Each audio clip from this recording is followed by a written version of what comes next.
Kasalanan niya rin kasi kaya ako nagsusulo ng pagkain minsan o food trip hindi niya ako pinapatikim ng pagkain na masarap niya na nasa kanya.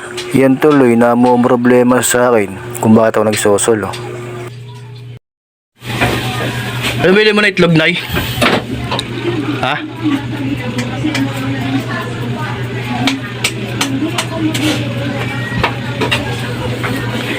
Ba't wala pang salang yung ano dun?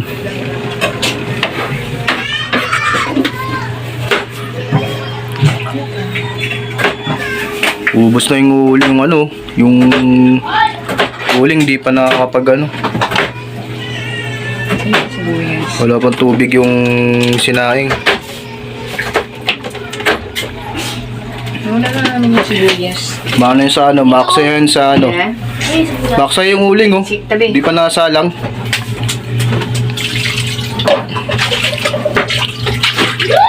Bili ka pa ni bago uling. Napang tubig na pang andyan. Oh, yung itlog mo na isa nyo.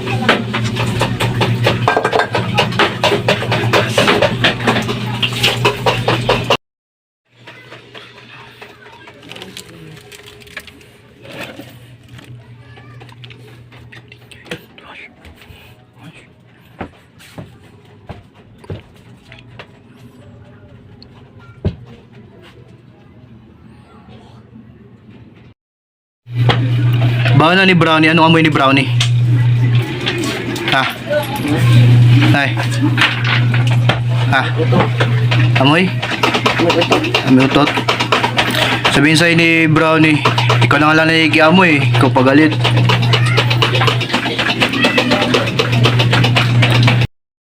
Sabihin sa'yo ni Brownie, ikaw na lang nakikiamoy. Ikaw pagalit.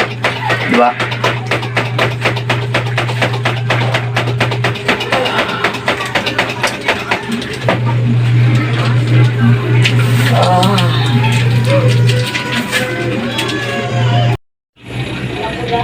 Yung isang pusa rito palaging palaging sumisilip rito kaya pag naulan dito palagi nababasa yun Nay. Yung isang pusa. Palagi nadungo sa pinto. Ano ko ng kulay nun? Di ko inisip ko ng kulay nun Tapos pag naulan dito pag nagyasampay ako tapos pag maraming tubig nababasa tuloy siya. Tigain mo kasi. Ha? Akala niya sa'yo binabasa. Palaging andyan yung sa may screen, palaging nakataas ko, dapat nasa baba yun, di ba?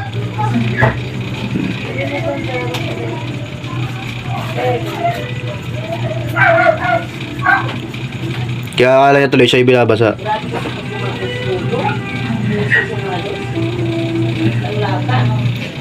Hindi, pag nagsasampay ako ng damit, kung nababasa man siya, dapat naliligo na lang siya, no? Kasi palagi naman siya nadungaw rito Ewan ko ng pusa yun, parang kuting yata yun.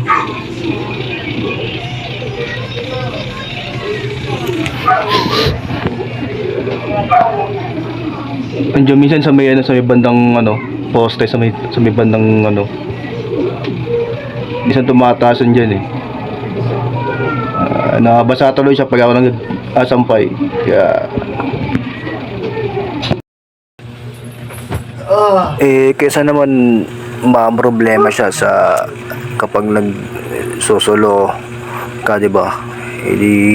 Samahan ka na lang niya, parang jamming kayong dalawa, nadidiligan pa siya pati yung halaman niya, diba? Kapag nagdidilig siya nadiligan pa siya pati yung halaman niya, pati yung bulaklak niya tumitingkad, diba? Hindi kasi nagpaparamdam ng ganun, ibig sabihin ginugusto niya. Yun nga lang, hindi niya alam kung paano tumiming para mangyari yun na madiligan siya, diba? Nung nakita ko nga yung halaman niya, kahit may cover kasi parang may nakatakip na kulamburon, so tinignan ko yung halaman niya, talagang tingin ko makatas talagang makatas. Tapos yung gagamitin ko sa pandilig para sa halaman niya, mga anim na pulgada. Sold na siguro yun, okay na siguro yun.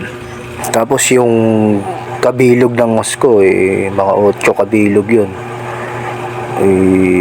Iwan ko lang kung magiging sulit siya doon. Nasa kanya naman yun pero tingin ko magiging sulit siya doon.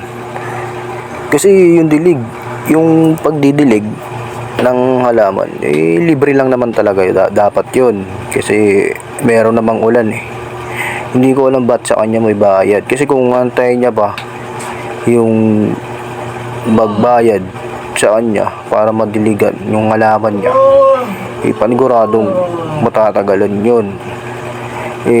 Kung gustong gusto naman niya na madiligan talaga, urgent yung halaman niya, dapat ililibre niya yun.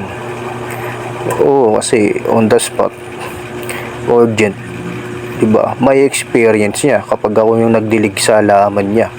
Pati yung gamit kong hose na 6 yung pulgada na 8 kabilog. So pag ganun, mamimili siya kung yung reason na kung bakit madidiligan o kung bakit ipapadilig yung halaman niya, for the payment o for the experience. Ay yung katanungan dun, for the money or for the experience, di ba? Pero parang tingin ko for the experience yung gusto niya, kung bakit medyo minamadali niya akong diligan yung halaman niya, no?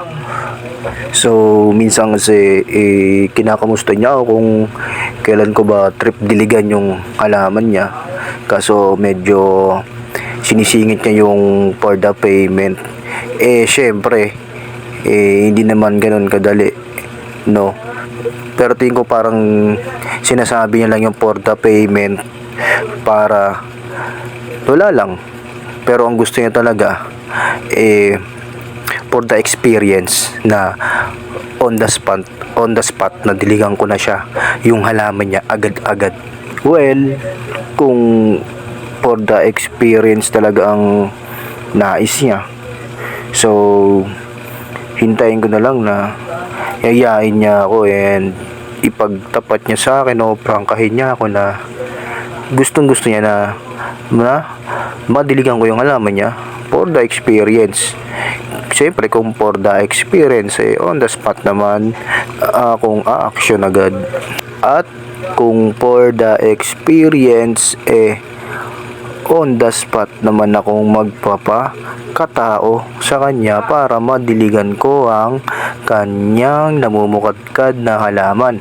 Pero sinasabi ng iba na kapag pasok lang daw yun, so ibig sabihin pagpasok lang boka-boka lang daw yun, no? Kahit yung usapan parang nagiging totoo na.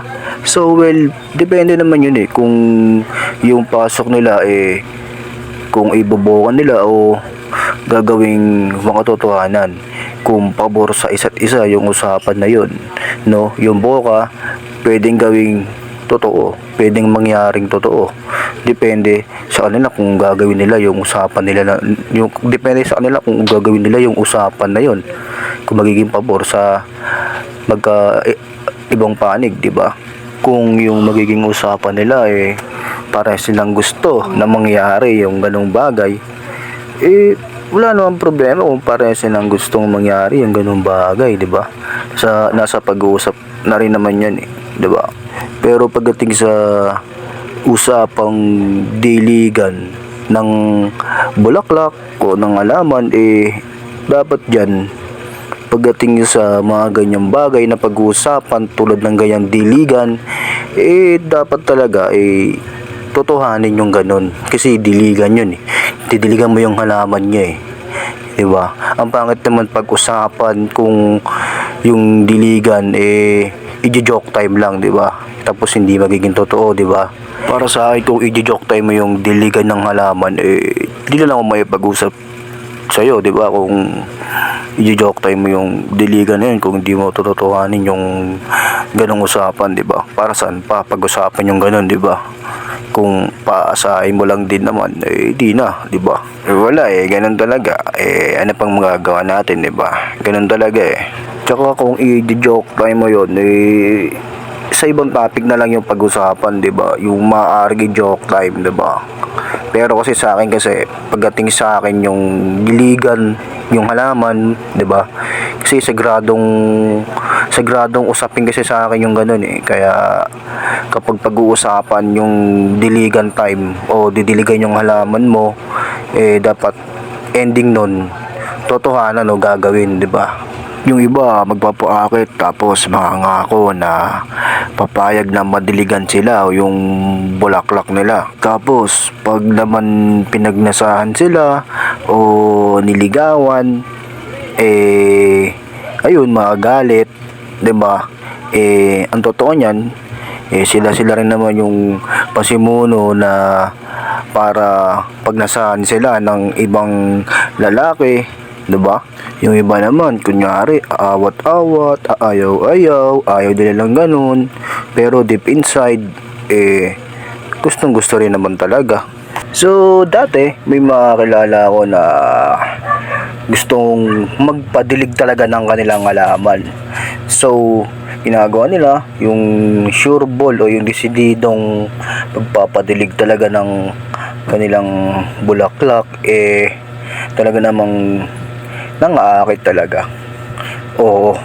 So iba naman kahit di naman nangaakit, so kaakit naman talaga kahit tingnan mo lang, eh yun paniguradong malalaman mo agad na kung magpapadilig siya ng bulaklak sa iyo o hindi. So syempre doon, no, kung may babae na gusto talagang magpadilig o diligan yung kanilang halaman, eh talagang ano naman talaga yun, talagang magpapadilig naman talaga yun kapag nag-usap kayo.